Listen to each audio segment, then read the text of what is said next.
Assalamu alaikum wa rahmatullahi wa barakatuh. Final place, final destination of a dictator. একজন স্বৈরশাসকের শেষ গন্তব্য। আমরা একটু দেখি কিছু এক বছরের ভিতরে কিছু ঘটনা। শ্রীলঙ্কাতে স্বৈরশাসক ছিল রাজা পাকসে। প্রচন্ড গণ অভ্যুত্থানের মুখে রাজা পাকসেকে ক্ষমতাচ্যুত করেছে এবং পালিয়ে যেতে হয়েছে হেলিকপ্টার করে। এমন গণ অভ্যুত্থান হয়েছে সেখানে মন্ত্রীদেরকে পর্যন্ত বের করে করে পিটানো হয়েছে এবং একজন মন্ত্রীও মারা গেছে পিটানোর অভাবে।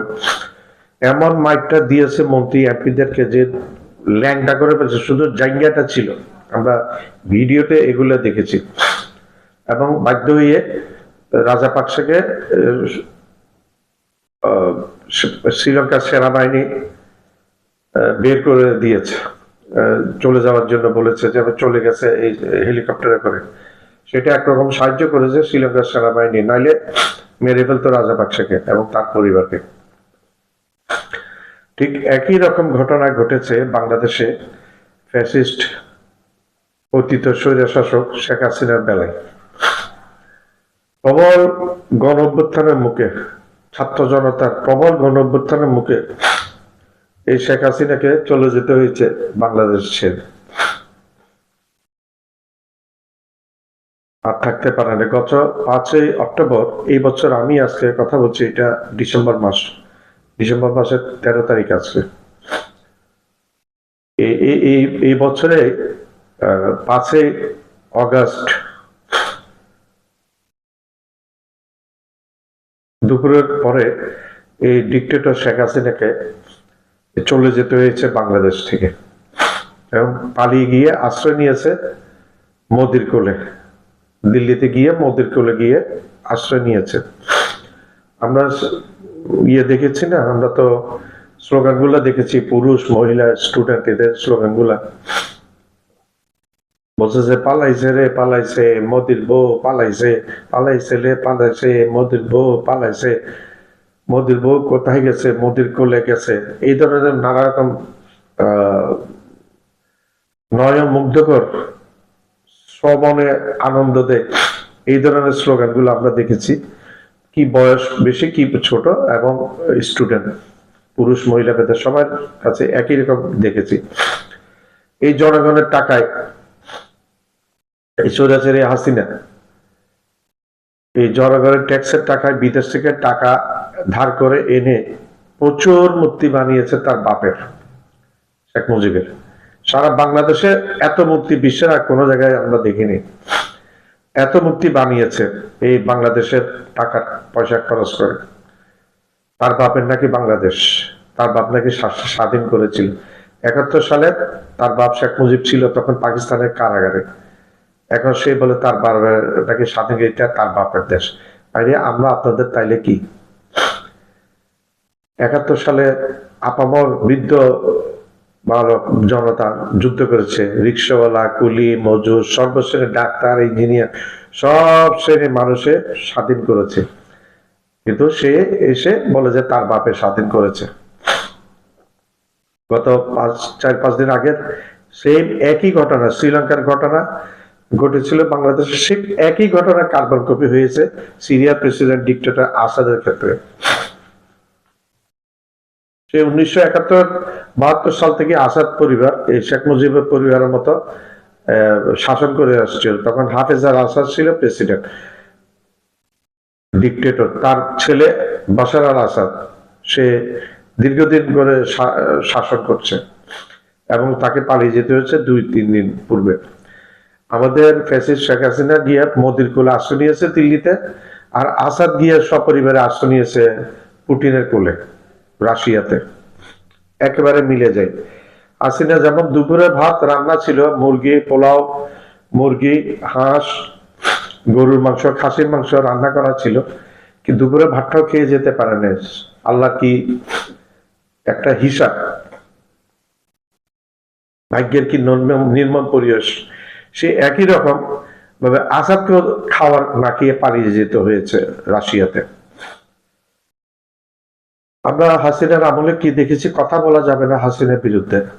হাসিনার বিরুদ্ধে কথা বললে টেলিফোন চলে আসবে, আয়নাঘর, গুম খুন এগুলা ইয়ে থাকবে, মুখ খোলা যাবে না, এমন করে রেখেছিল এই বান্দি, এই ভারতের এই দাসী এমন অবস্থা করে রেখেছিল এই বাংলাদেশটাকে। এখন আমরা কথা বলছি, নির্দ্বিধায় কথা বলছি, এগুলো কথা বলা অসম্ভব ব্যাপার।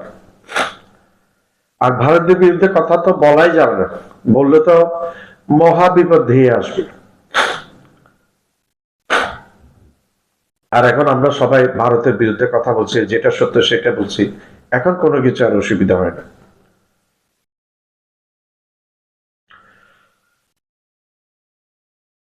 আসিফ নজরুল আমাদের আইন উপদেষ্টা, ওনার নামে বিভিন্ন রকম অভিযোগ আসছে এবং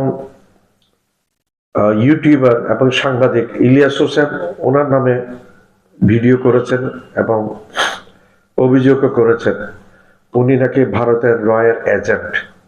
উনি উপরে উপরে বাংলাদেশের এই বর্তমান ইয়ের দিকে দেখায় ছাত্র জনতার পক্ষে, কিন্তু ভিতর ভিতরে নাকি রয়ের এজেন্ট, এবং আগেরও ইয়ে ছিল এরকম। আমরা বাংলাদেশ সরকারকে অনুরোধ করবো, যখন একটা কথা উঠে এসেছে তখন একটু যাচাই বাছাই করেন। আমাদেরও তো গোয়েন্দা সংস্থা আছে। আমি ব্যক্তিগতভাবে আসিফ নজরুলের বিপক্ষে নয়, কেন আমি জানি না কোনো কিছু কি হয়েছে সেটা, তো সেটা অনুরোধ জানাই বাংলাদেশ সরকারকে, আপনারা একটু তদন্ত করে দেখেন, তদন্ত করে দেখতে কোনো অসুবিধা নেই বর্তমানে।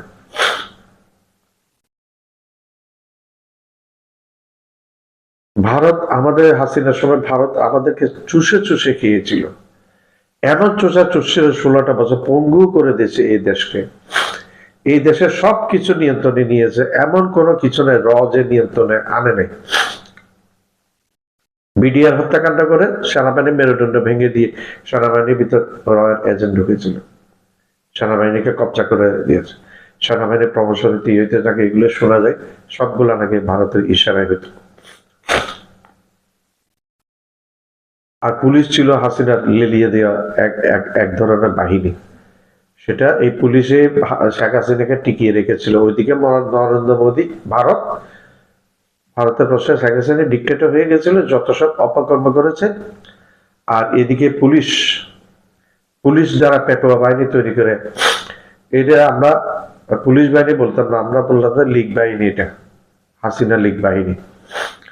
তো গণ অভ্যুত্থানের পরে এমন একটা পুলিশের বিরুদ্ধে এমন একটা প্রতিশোধ স্প্রিয়া জনগণের মধ্যে চলে এসেছিল এবং ছাত্রদের মধ্যে চলে এসেছিল।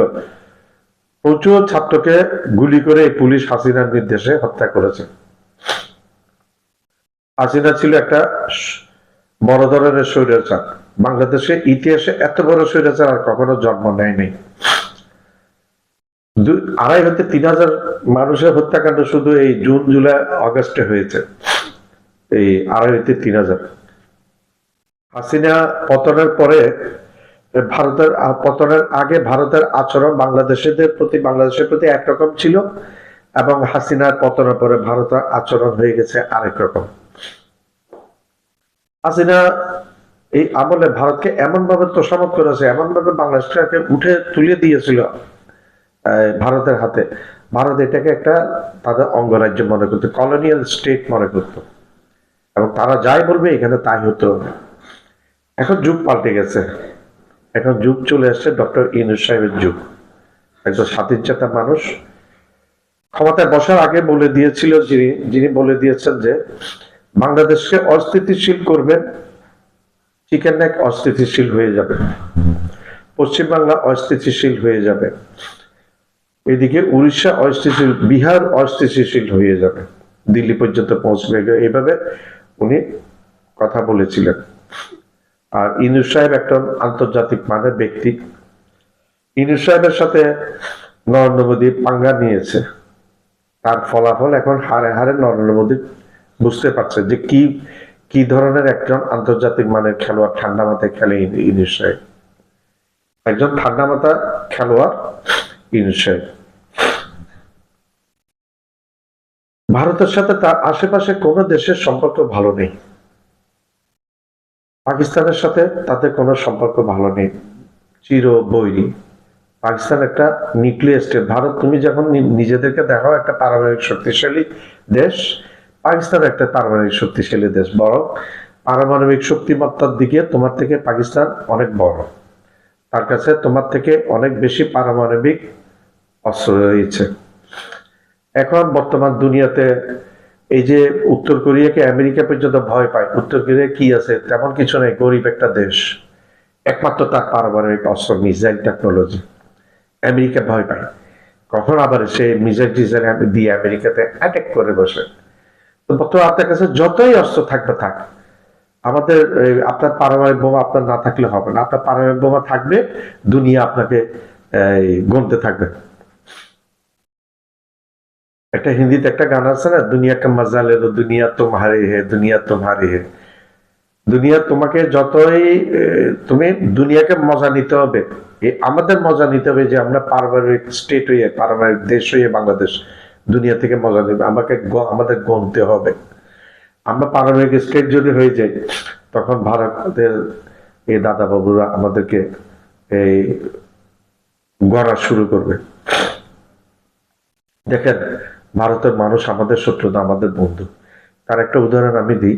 আমাদের এখানে শেখ হাসিনার সময় যখন তক্তা পলট হচ্ছিল, শেখ হাসিনা গদি উল্টানোর আন্দোলন চলছিল, তখন এই বঙ্গের অনেক লোক, ছাত্র জনতা, এই বাংলাদেশের ছাত্র জনতার আন্দোলনের সাথে একাত্মতা ঘোষণা করেছিল। এবং এই আরেক ফ্যাসিস্ট মমতা ব্যানার্জি, এটা হচ্ছে একটা বহুরূপী, এটা বহুরূপী। গিলগিট যেরকম রং বদলায়, এটা একটা রং বদলানো।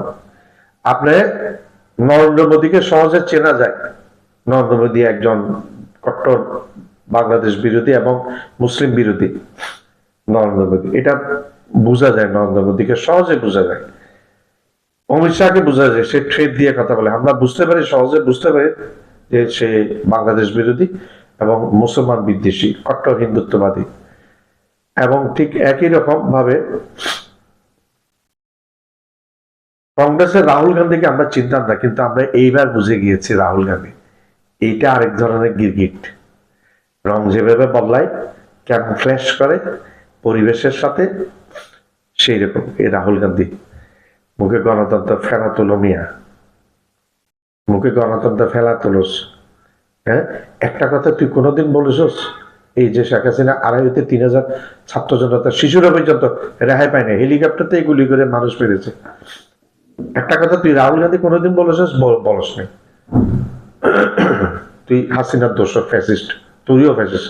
নরেন্দ্র মোদী যেরকম হাসিনাকে রক্ষা করে, হাসিনাকে ইয়ে করে ফ্যাসিস্ট হয়েছে, এখন আজকে হাসিনাকে ইয়ে করছে নরেন্দ্র মোদী। ওইখান থেকে নানা রকম অডিও কল ছড়াই নরেন্দ্র মোদী।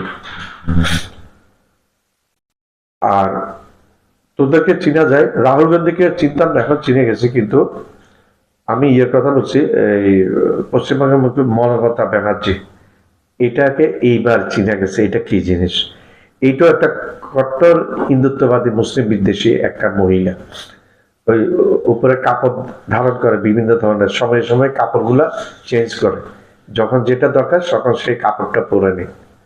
কিছুদিন আগে বাংলাদেশে এখানে তদন্তের জন্য সে জাতিসংঘ বাহিনী হস্তক্ষেপ চেয়েছিল। নরেন্দ্র মোদীর সাথে চিরশত্রু নরেন্দ্র মোদীকে সে ওই অনুরোধ করেছিল।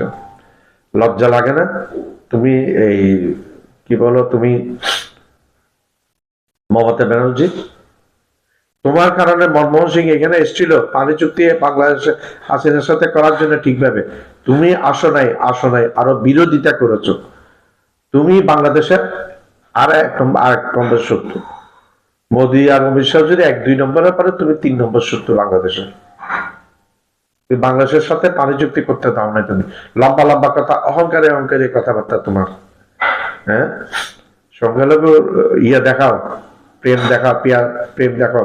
এই 5-6 দিন আগে বাংলাদেশ সম্বন্ধে যে অভিযোগটা তুমি করেছো, তুমি জাতিসংঘ বাহিনী আনার জন্য, তুমি জানো তোমার এইগুলা শশী থারুর, ভারতের প্রাক্তন মন্ত্রী কংগ্রেসের, তোমার ক্রিটিসাইজ করেছে জানো? হ্যাঁ, একটা জাতিসংঘ বাহিনী, তোমার কাছে ওই নলেজটা পর্যন্ত দেখ, জাতিসংঘ বাহিনী বাংলাদেশে পাঠান, হ্যাঁ, বললে চলে আসবে। এটা একটা নিয়ম আছে,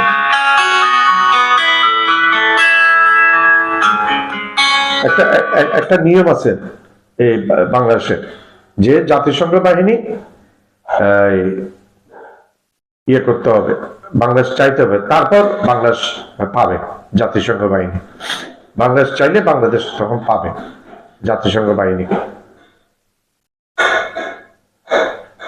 তুমি বলে দিয়েছো যে এই জাতিসংঘ বাহিনী, তুমি মমতা ব্যানার্জি তোমার তোমার নলেজে নাই যে জাতিসংঘ বাহিনী যে কোনো দেশে ইচ্ছা করলে আসতে পারবে না, সেই দেশে একটা ইয়ে লাগবে, সেই দেশ চাইতে হবে। তোমাকে শশী থারুর তোমাকে সে জ্ঞানটা দিয়েছে, জানি না তুমি শশী থারুরের সে কথাটা শুনেছি কিনা।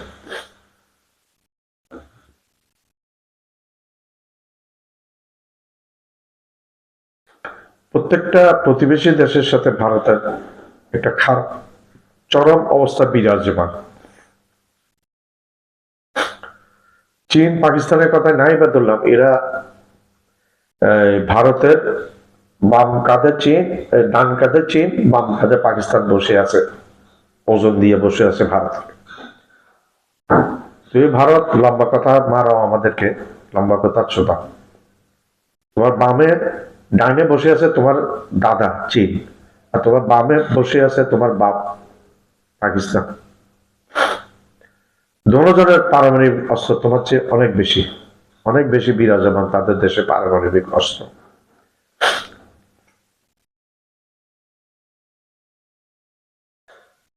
এখন প্রসঙ্গে আছে নেপাল। নেপাল একটা হিন্দু রাষ্ট্র, তোমরা ভারতীয়রা বেশিরভাগ সংখ্যাগরিষ্ঠ হিন্দু, নেপাল একটা হিন্দু রাষ্ট্র। নেপালের সাথে তোমাদের বিরোধ কিসের? কেন বিরোধ? হ্যাঁ, নেপালের সাথে বিরোধ কেন? নেপাল কেন তোমাদেরকে দেখতে পারে না? কারণ তোমরা ভারত ভালো না, তোমরা দাদাগিরি স্বভাব, সব জায়গায় ছোট ছোট প্রতিবেশী গুলোকে দেখাতে গিয়ে তোমরা কিক আউট করছো। নেপালে তোমাদেরকে কিক আউট করেছে, কিক দিয়েছে তোমাদেরকে। এখন আসো শ্রীলঙ্কার দিকে। শ্রীলঙ্কায় আসছে একটা চীনপন্থী একটা একটা সরকার আসছে, তোমরা ওইখান থেকে কিক আউট হয়ে গেছো। পছন্দ করে না তোমাদেরকে শ্রীলঙ্কা, পছন্দ করে না তোমাদেরকে নেপাল, পছন্দ করে না শ্রীলঙ্কা। এখন আসো ভুটানের দিকে, আসো। ছোট্ট একটা দেশ ভুটান, কত রংবাজি চোদাইতে আগে ভুটানে যাইতে, যখন ইচ্ছা তখন যাইতে ভুটানে। কত আমোদ ফুর্তি ছিল তোমাদের, যখন ইচ্ছা তখন ভুটান চলে যেতে। এখন তোমাদেরকে আউট করে দিচ্ছে নেপাল, নেপাল শ্রীলঙ্কা যেভাবে তোমাদেরকে আউট করছে লাথি মেরে, ভুটানও তোমাদেরকে ওই সুযোগ সবকিছু দাদাগিরি ফলাইছে, একেবারে ঢুকাই দিছে তোমাদের।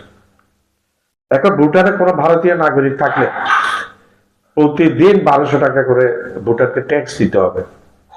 তোমাদের দাদাগিরি ভালো করে ঢুকেছে, 1200 টাকা করে তোমাদের ট্যাক্স দিতে হবে। বাংলাদেশে ভিসা বন্ধ করো, বাংলাদেশে রপ্তানি বন্ধ করে দাও, আলু বন্ধ করে দাও, পেঁয়াজ বন্ধ করে দাও।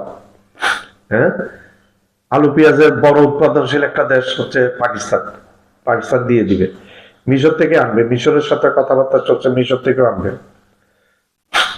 এর আগে অনেকবার তোমরা এই মোদি, তুই অনেকবার তুই পেঁয়াজ আর আলু বন্ধ করেছিলি, খেয়াল আছে তো?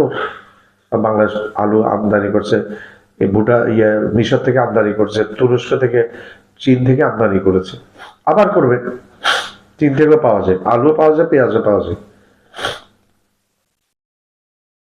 লস টাকা তোদের লস, তুই মোদির লস, তোর ভারতের লস।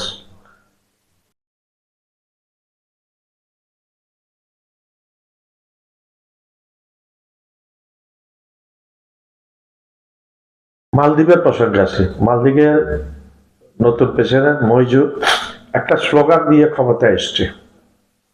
সেই স্লোগানটা হচ্ছে ইন্ডিয়া হাটাও, ভারত হাটাও। সেই স্লোগানে বিপুল জনপ্রিয়তা নিয়ে ক্ষমতায় আসছে এবং লাথি মেরে ভারতীয় সেনাদেরকে বের করে দিয়েছে। মালদ্বীপ লাথি মেরে ভারতীয় সেনাদেরকে বের করে দিয়েছে। কি করেছে? বাল করেছো তুমি? মালদ্বীপের সাথে বাল করেছো? নেপালের সাথে বাল করতে পারছো? হ্যাঁ, শ্রীলঙ্কার সাথে বাল করতে পারছো? এখন আসি বাংলাদেশের ক্ষেত্রে। 16টা বছর চুষে শিখিয়েছে, যা রংবাজি করেছে বাংলাদেশের সাথে। আমাদের এখান দিয়ে জিনিস যাবে, তুমি কোনো ট্যাক্স দিবে না। চট্টগ্রাম পোর্ট হতে মাল চট্টগ্রাম হয়ে তোমার ভারতের দিকে যাবে, তুমি কোনো ট্যাক্স দিবে না। কেন ট্যাক্স দিবে না? কেন? বাংলাদেশ তোর বাপের গোলাম? তুই ভারতের বাপের গোলাম, ট্যাক্স দিবে না? ট্যাক্স দিবি না? এখন বল না এগুলো, ইউনিসেফকে বল। এখন সবকিছু একটা একটা করে কান ধরে ধরে সব যতগুলো বাংলাদেশ বিরোধী চুক্তি করছে এই শেখ হাসিনা সবগুলা ক্যান্সেল করছে। I appreciate to this government, Indian government, and this government had doctor Mohammad Yunus sir. আমি অ্যাপ্রিসিয়েট করি ডক্টর মোহাম্মদ ইউনুস স্যারকে। এরপরে আসো আফগানিস্তান। বাংলাদেশে কোনো কিছু হলে বাংলাদেশ আফগানিস্তান হয়ে যাবে, বাংলাদেশ এই হয়ে যাবে, বাংলাদেশ ওই হয়ে যাবে। আরেকটা মাথা ব্যথা হয়ে গেছে তোমাদের আফগানিস্তান তালেবান। তোমরা বলছো এটা একবারে তালেবানের সরকার, এই সরকার। অর্থনীতির মেয়াদ তোমাদের থেকে অনেক ভালো দিকে চলে গেছে।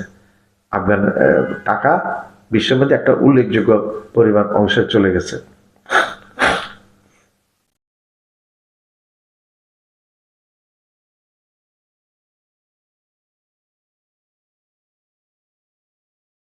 তোমাদের মিডিয়া হচ্ছে একটা, এখন বিশ্বে স্বীকৃত হয়ে গেছে ভারত হচ্ছে প্রপাগান্ডা মিডিয়ার একটা ফ্যাক্টরি, ভুয়া মিডিয়ার একটা ফ্যাক্টরি, বোগাস যত মিথ্যা রটনা, মিথ্যা খবর একটা ফ্যাক্টরি। এটা পুরো আরব দেশ হচ্ছে, সারা দুনিয়া এখন জেনে গেছে যে তোমরা কত মৃত্যুক, তোমরা মিডিয়ার গোষ্ঠীগুলা, মোদির গদি মিডিয়া গুলা। মোদি যেরকম তার গদি মিডিয়া এরকম।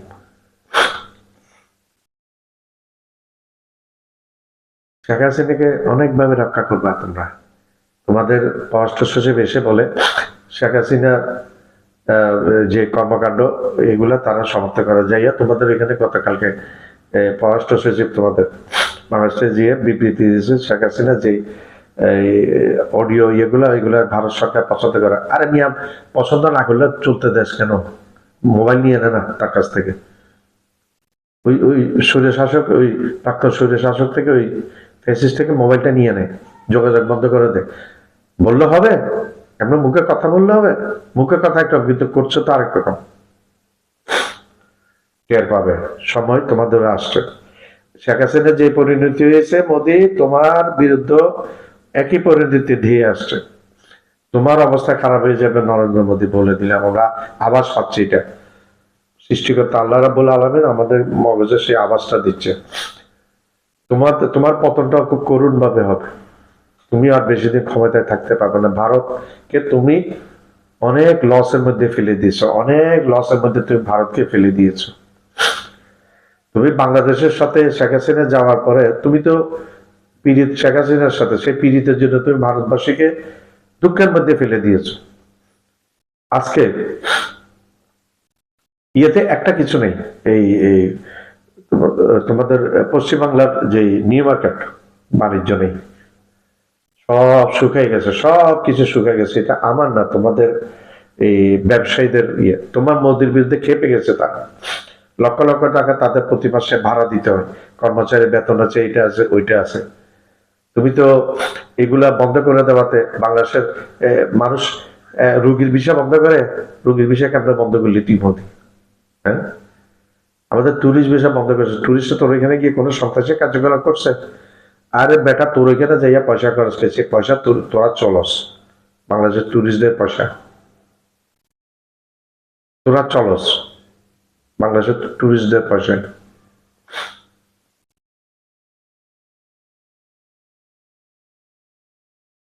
একজন একজন এই রোগীর ভিসা কেমন বন্ধ করে, রোগীর চিকিৎসা কেমন বন্ধ করে?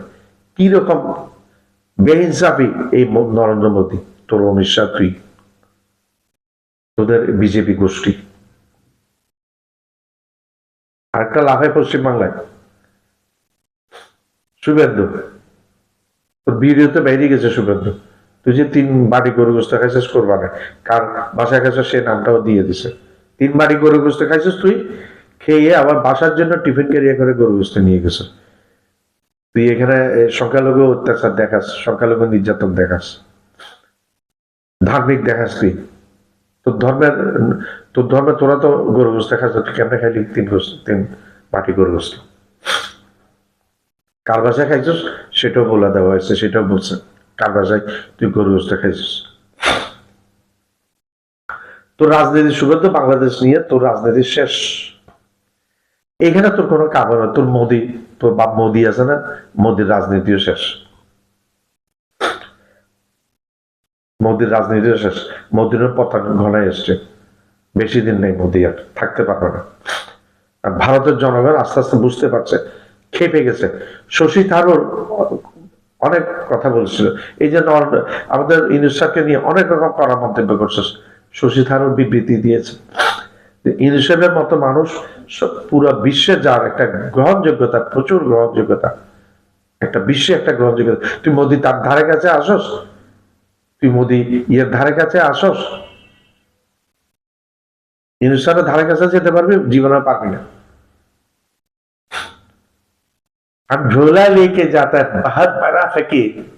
तो देशर यूट्यूबर बोलছে बोलছে যে हमारा मुल्क में ऐसा एक फकीर है झोला लेके निकलता, और उसका सनग्लास का कीमत है 1.5 लाख रुपया, उसका कोटी का 40,000 रुपया, उसका हर चीज का बहुत कीमत है। झोला लेके निकलता है, ऐसे फकीर हमारा मुल्क में है। ये है नरेंद्र मोदी। पाट पार বাংলাদেশকে ইজ্জত দেশ না, তোরা ইজ্জত দিচ্ছে না বাংলাদেশের মানুষ, দিবে না। তোর একেবারে আনপপুলার বাংলাদেশে তুই একটা। মনমোহন সিং আসছে, মনমোহন সিং সম্বন্ধে আমাদের হুজুরা কোনো দুই মত করেনি। ভদ্র একজন মানুষ ডক্টর মনমোহন সিং, তার কাছে কিছু শিখতে পারলি না তুই। চাওয়ালা, চাওয়ালাকে ঘৃণা করি না, কিন্তু তুই মন মানসিকতা রয়ে গেছে নিচে এখন। এত মানুষকে কেমনে ঘৃণা করে? মুসলমান থেকে এত কেন ঘৃণা করছ তুই? ইসলাম এত কট্টর ইসলাম বিরোধী কেন? আমরা তো হিন্দু বিরোধী না, আমরা বাংলাদেশের মানুষ, হিন্দু মুসলিম বৌদ্ধ খ্রিস্টান আমরা ভাই ভাই, আমরা একসাথে থাকবো। যুগ যুগ অনন্তকাল থেকে আমরা একটা গাঠ বন্ধন আছে, 4 ধর্মের লোকদের, সব ধর্মের লোকদের মধ্যে একটা একটা ইয়ে আছে, যেটাকে তুই উস্কাই দিতে চাচ্ছস। তুই উস্কাই দিছস ইসকনকে। ইসকনের এই যে প্রভু দাস, এই দাসের সম্বন্ধে আমরা করিনি, এটা প্রভুর দাসের অনেক ভিডিও বের হয়ে গেছে, অনৈতিক ভিডিও। ছোট ছোট বাচ্চাদেরকে বলাৎকার করতো সে, মহিলারা পর্যন্ত তার ওইখানে গিয়ে বলাৎকার শিকার হতো। এটা আমার কথা না ভাই, এটা ভিডিও বলে। তোর ইসকন থেকে তুই যারা সাপোর্ট করতে, ইসকন থেকে এগুলো ইউজ। আবার ইসকনে ডিক্লেয়ার করছে যে 3-4 মাস আগে ওই গ্রেপ্তার হওয়ার 3-4 মাস আগে এই প্রভুকে তারা ইসকন থেকে বের করে, যে এই সমস্ত অনৈতিক কাজের জন্য। এবং কত বছর পর্যন্ত বালক ওর ওইখানে কাছে যেতে পারবে না, এটাও একটা নির্দেশ করে দেবে। মহিলাদের ব্যাপারে একটা কড়াকড়ি আরব জারি করেছিল।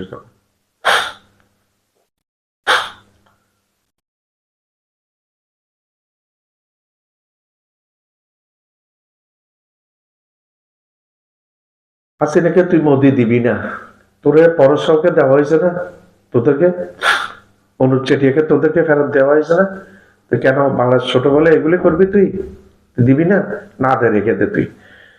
এইটা তোর দেশের মানুষ, বাংলাদেশের মানুষ তো খেপছে, তোর দেশের মানুষও খেপে যাচ্ছে। একটা ফ্যাসিস্ট, একটা খুনিকে যে তুই আশ্রয় দিচ্ছস, তুই যে তার ট্রাম্প কার্ডের মতো ব্যবহার করতে চাচ্ছ, যেগুলো ফেলিওর। হাসিনা এখানে আর হবে না। হাসিনা বিশ্বের দুনিয়াতে কতদিন বাঁচবে সেটা আল্লাহ রাব্বুল আলামিন জানে, তুইও জানোস না, আমিও জানি না।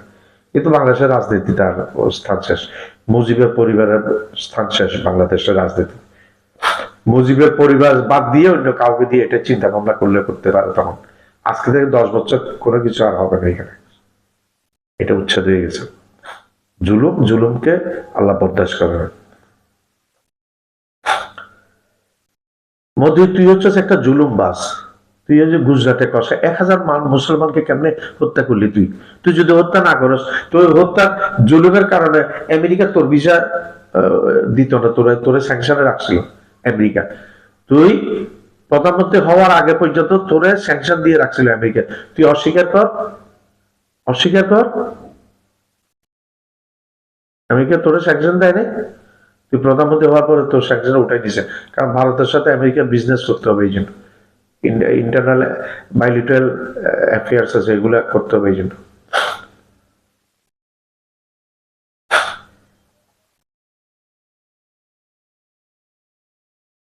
একটা বড় ধরনের জুলুমবাজ।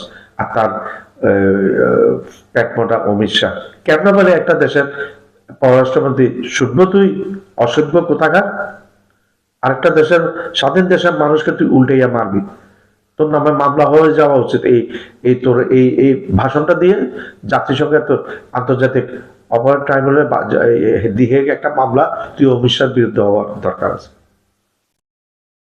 শিখস নেই কিছু, কিচ্ছু শিখস নেই। আমাদের এমবিসি আক্রান্ত হয়েছে, তোরা নিজেরা এখানে এই হিন্দু অত্যাচার দেখাস, তোর দেশে বিদেশি দূতাবাসকে তোরা রক্ষা করতে পারস না।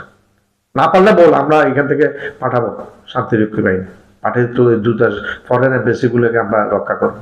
তোদের ক্যাপাবিলিটি নেই, তোদের ক্যাপাবিলিটি আমরা দেখে ফেলেছি কতটুকু আছে। একটা জুলুমবাজ এই মোদি, কেমনে মুসলমানদেরকে কষ্ট দিবে। 240-এর উপর গির্জা পুড়ে দিয়েছে এই মণিপুরে এই মোদি। অনেক খ্রিস্টানদেরকে সে নিহত করেছে, মেরেছে।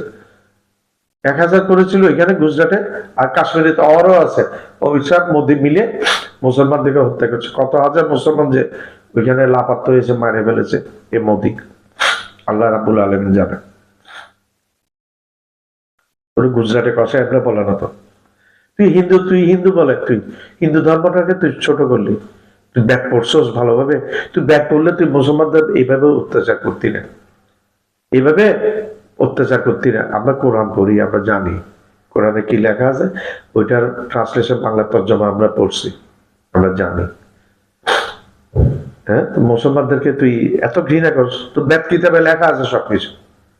আমাদের নবীজির সম্বন্ধে পর্যন্ত বর্ণনা দেওয়া আছে বেদ কিতাবে। তো বেদ কিতাবে কোথায় লেখা আছে গরু খাওয়া যাবে না? কোথায় লেখা আছে? গরুর কাছে কাছে গরুর মুখ গুলা কাছে।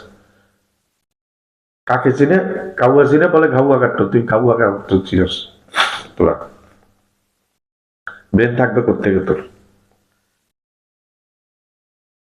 তোরা ভগবানকে খুঁজতে যাস, এত বড় শয়তান তুই, তুই মোদি ভগবানকে খুঁজতে যাস তুই মুসলমানদের মসজিদের ভিতর। ছোট বড় 200টা মসজিদ তোরা তুই মোদি ধ্বংস করছিস, লজ্জা লাগে না তোর? ভগবানকে খুঁজতে চাস মসজিদের ভিতরে? হ্যাঁ, তোদের ভগবানকে এত ছোট করিস কেন তোরা? আমরা আল্লাহকে খুঁজতে যাই, মসজিদে খুঁজতে যাই, মসজিদে নামাজ পড়ে খুঁজতে যাই, আর তোরা ভগবানকে খুঁজতে চাস মসজিদের ভিতর। ব্রিটিশ আমলে একটা আইন ছিল, একটা আইন করে গেছিল ব্রিটিশ, সেই আইনটা এখনো আছে ভারতে। সেটা হচ্ছে পুরাকৃতি, পুরানা কোনো কিছুতে ভাঙা যাবে না, হাত দেওয়া যাবে না।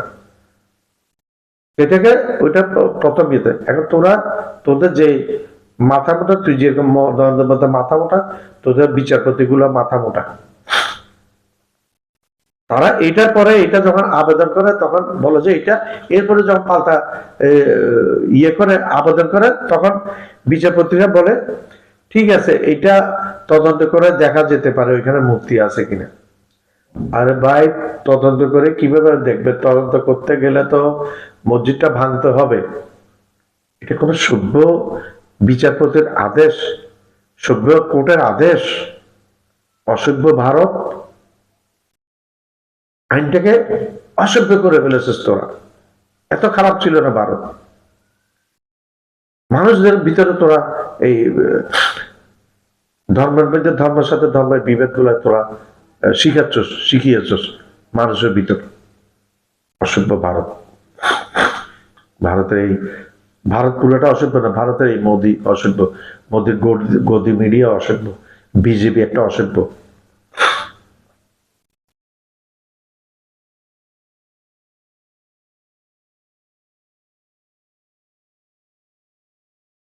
তোদের যন্ত্রণা শুরু হয়ে গেছে, পাঙ্গা নিছস তুই, মোদি পাঙ্গা নিছস একটা ইন্টারন্যাশনাল খেলোয়াড়, এই আমাদের ডক্টর ইউনূস স্যার। এখন তুই হারে হারে টের পাবি। মুখে কিছু বলবে না, তোর দৌড়ের উপর রাখছে তো 4 মাসে, রাখে নাই তোরে, তোর ঘুম হারাম করে দিছে। তুই হাসিনারা দিবি না, না দে, তুই হাসিনারা না দে, সামনে থেকে তোদের ওইরকম কোনো কেউ এখানে আশ্রয় নিলে আমরা আশ্রয় দিব, ভালো করে আমরা তাদেরকে আদর যত্ন করে তোদের বিরুদ্ধে আমরা লাগাবো, সেভেন সিস্টারের বিরুদ্ধে। সেভেন সিস্টার তো তোদের সাথে এখনো থাকতে চায় না, স্বাধীনতা চায়, দীর্ঘদিন থেকে তারা স্বাধীনতা চাচ্ছে, তোদের পক্ষে থাকতে চাচ্ছে না। তোদের শিলিগুড়িতে তুই তোর সাথে, তুই মোদির সাথে কথা বলতে চাইলে আমাদের ডক্টর ইউনূস স্যার আমেরিকাতে, তুই কথা বলতে পারিস, তোর মধ্যে ভয় আছে, তোর you are not capable to talk, you haven't any capability talk with doctor Yunus sir. তোর মধ্যে আর ডক্টর ইউনূস স্যারের মধ্যে আসমান জমিন ফারাক আছে, লেভেল বেশ করা আছে। তো তুই তুই লেভেলের লোক না, তোর ভারতীয়রা বানাইছে আর কি। গোমূত্র খায়, গরুর পেশাব খায় কেউ?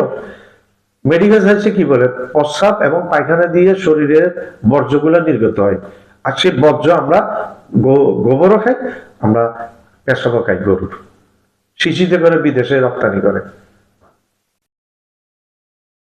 খালি মুসলমানরা আমরা আমরা খালি গরুর মাংস খাই, এক্সপোর্ট করস না তোরা? তো বিজেপি তোর সরকারে এক্সপোর্ট করে না আমেরিকাতে, বিদেশে তোরা গরুর মাংস এক্সপোর্ট করস না? অনেক বেশি এক্সপোর্ট করস, ওই জায়গায় তোরা ঠিক আছে, হ্যাঁ ওই জায়গায় তোরা ঠিক আছে, খালি মুসলমানদের পাশায় কেমনে বাস দিবি ওই চিন্তায় থাকস।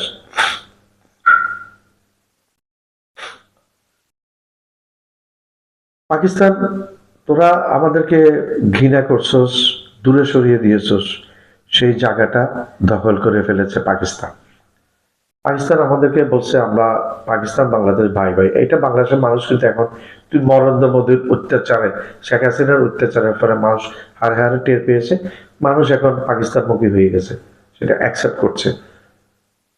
71 সালে একটা ভুল করেছে পাকিস্তান, অনেক মানুষ হত্যা করেছে, সেটা পাকিস্তান করে নাই, সেটা করছে তাদের জেনারেলরা, তাদের রাজনীতিবিদ জুলফিকার আলী ভুট্টো।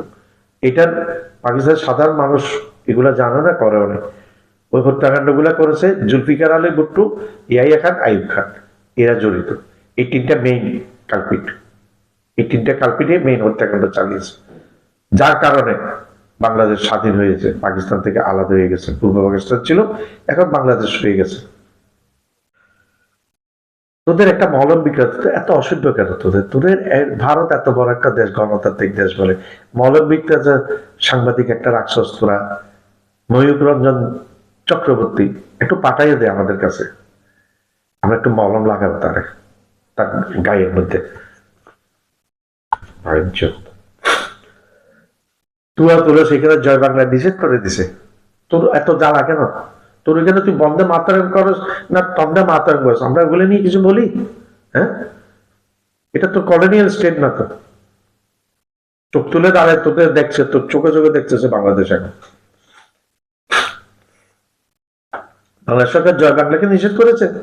নিষেধ করেনি, এটাকে আওয়ামী এটা সংবিধানে ইয়ে করে, এটাকে করতেই হবে, এটা যেন আওয়ামী লীগের স্লোগান, আওয়ামী লীগ একটা মুক্তিযুদ্ধের, এটা একটা স্লোগান জয় বাংলা, এটা আওয়ামী লীগের ব্যক্তিগত কোনো স্লোগান না, এটা আপামর জনসাধারণের স্লোগান ছিল যুদ্ধের সময়।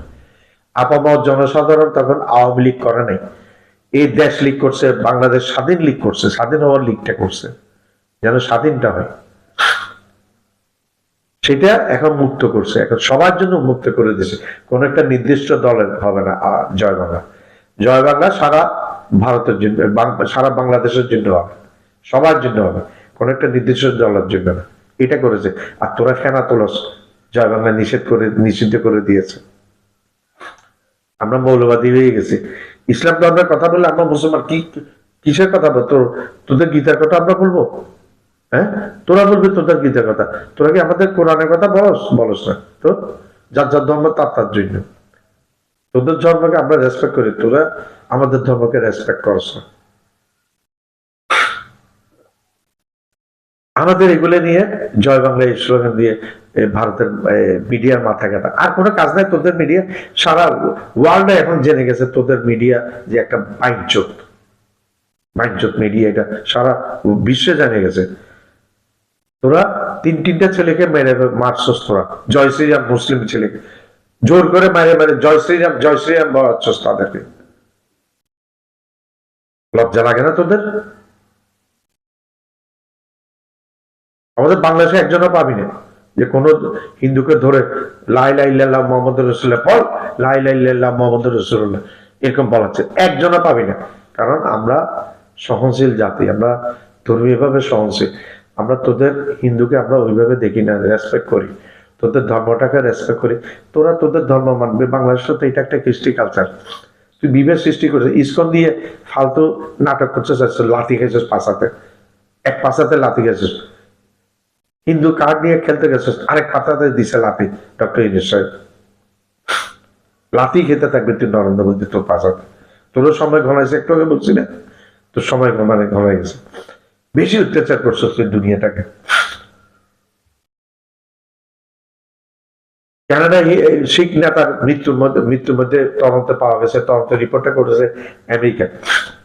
ওই জন্য অমিত শাহ জড়িত হওয়ার প্রমাণ পাওয়া গেছে, নরেন্দ্র মোদী জড়িত হওয়ার প্রমাণ পাওয়া গেছে। আমেরিকাতে শিখ নেতাকে মারতে চেয়েছিল, পারে। এটাতে প্রমাণ পাওয়া গেছে ইয়েকে, তোর অজিত দোভাল।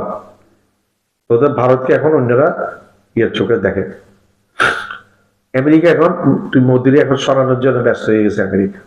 তুই মোদির এখন চায় না। রিসেন্ট একটা খবর বের হয়েছে, আমি আজকে পেলাম, যে Donald Trump invited Chinese president in United States. Donald Trump চীনের রাষ্ট্রপতিকে শি জিনপিংকে আমন্ত্রণ জানাইছে আমেরিকাতে। একেবারে একটা ভালো, তো ভারতের দরকার নাই তো আমেরিকাতে। ভারতের চাইটা ভালো কি দরকার আমেরিকা? হ্যাঁ, এত ফারাঙ্গে ফাটাঙ্গে মারস তুই। তোর পাশে বিশাল দুইটা পারমাণবিক শক্তি বসে রয়েছে, বাংলাদেশের চোদাচুদি মারস। একটু বাইরে দেখ না, তারপর দেখবি। বাংলাদেশের সাথে চীনেরও ভালো সম্পর্ক, পাকিস্তানের ভালো সম্পর্ক। পাকিস্তান তো বলছে সেনাবাহিনী, বাংলাদেশে অ্যাটাক করার সাথে পাকিস্তান সেনাবাহিনী ভারতকে ছাড়বে না। Try to understand the message. अकलमंद के लिए इशारा काफी, एक इशारा काफी। तू अकलमंद के, तू तो अकलमंद नहीं, तू बेअकल है, बेवकूफ है। तू तो एक बेवकूफ आदमी।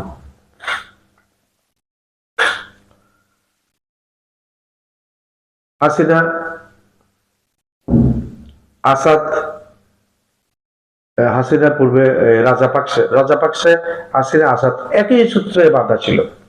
মোদির অবস্থা, মোদিও একই সূত্রে বাধা হতে যাচ্ছে, এটা দিব্য দৃষ্টিতে দেখছি। ঘরের ভিতরে বাইরে এত চাপ মোদি সামলাতে পারবে না। দেশের মধ্যে জনপ্রিয়তা একেবারে নিচের দিকে চলে গেছে। আমাদেরকে এটা বেচবি না, ওইটা বেচবি না। আরে আমরা পাকিস্তান থেকে কিনতেছি, তোর তো এখন বেচা হবে না। পেঁয়াজ গুলো পচে যাচ্ছে দেখছি, ফেলে দিচ্ছে পেঁয়াজ। তুই মোদি চালা ওদেরকে, তুই শুভেন্দু চালা ওদেরকে। ভারতের বিকল্প হয়ে গেছে আমাদের জন্য বাজার, পাকিস্তান হয়ে গেছে অন্যান্য দেশ, চীন এখন ভারতের বিকল্প বাজার হয়ে গেছে। দিল্লি থেকে 20 থেকে 25টি এমবিসি বাংলাদেশে হস্তান্তর করা হয়েছে, যেগুলি ভিসা ওইখানে গিয়ে বাংলাদেশের ছেলেরা কারিগরে টাকা খরচ করতে হচ্ছে। প্রথমে ভারতে ভিসা লাগাইতে, তারপর ওই এমবিসি ভিসা গিয়ে ওই দেশে ভিসা লাগাইতে। কেন ভাই? তোদের কলোনি স্টেট, আল্লাহ রহমতে ডক্টর ইউনূস সাহেব সবগুলো এখানে ঢাকাতে স্থানান্তর করেছে।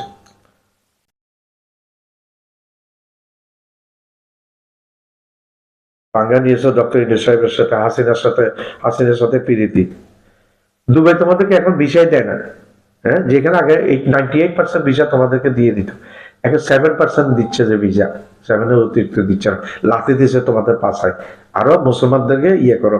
ভিক্ষা করতে যাস তো দুবাইতে তুই মোদি, সৌদি বাচ্চার কাছে যাস তো ভিক্ষা করতে। এত মুসলমান বিদ্বেষী, ভিক্ষা কেন করতে যাস? লজ্জা লাগে না তোর? বাংলাদেশ তালেবান হয়ে গেছে, আমরা ধর্ম পালন করতে পারবো না, তালেবান হয়ে যায়।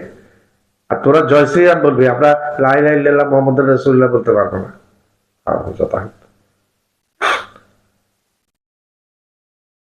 ভগবান খুঁজছ ইয়েতে মসজিদে, তোদের ভগবানকে তোরা ছোট করে ফেলছিস, ধর্মটাকে একটা হাস্য রস বস্তু করে ফেলছিস। তোদের এক হিন্দু বলেছে তো, আমাদের দুঃখ এমন এক জায়গায় আমরা জন্মগ্রহণ করেছি, এক হিন্দু গত কয়েকদিনকে বিবৃতি দিয়েছে যে আমরা ভগবান ভুলি মুসলমানদের মসজিদে গিয়ে, এমন একটা জায়গা। আমরা কোরআন মুখস্থ করি, তো আমরা পাঁচবার মসজিদে যাই আল্লাহকে খোঁজার জন্য, তোরা কয়বার যাস মন্দিরে? হ্যাঁ, তোদের গীতা তোদের মুখস্থ আছে, একজনেরও নেই। আমাদের কোরআন হাজার হাজার লক্ষ লক্ষ হাফেজ আছে, সারা কোটি কোটি হাফেজ আছে সারা দুনিয়াতে, কোরআন শরীফ মুখস্থ আছে। পাঁচবার যাই মসজিদে আল্লাহকে খোঁজার জন্য, তোদের থেকে আমরা বেশি খুঁজি আল্লাহকে, ডেইলি 5 টাইমস।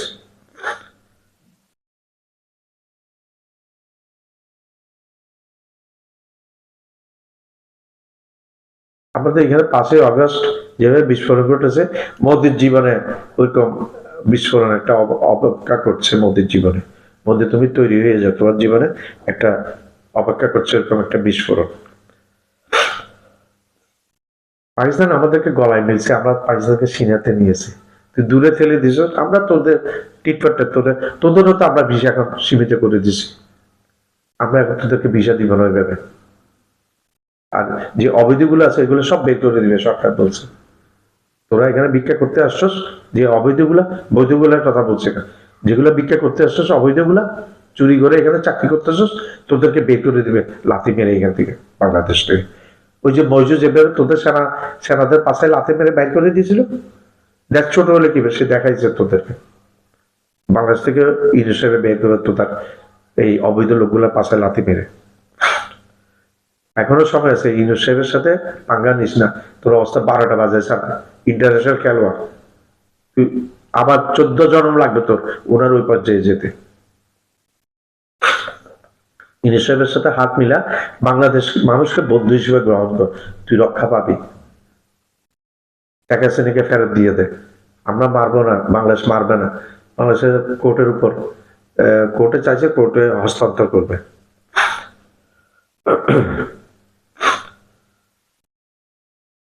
আমেরিকা আমন্ত্রণ জানাইছে, আবার বলছি চীনের প্রেসিডেন্টকে ট্রাম্প আমন্ত্রণ জানাইছে আমেরিকা। তুই ভারত কি করবি? হ্যাঁ, তুই কি তোর দরকার নেই, তোরা এখানে আমেরিকা চাচ্ছে না। আর আফগানিস্তান তোর উপর বিস্ফোরা মনে রাখিস, খবরদার। ভালো হয়ে যায়, ভালো তোর আর হওয়ার দরকার নেই, তোর ওই হাসিনার মতো পরিণতি তোর অপেক্ষা করছে। Thank you very much.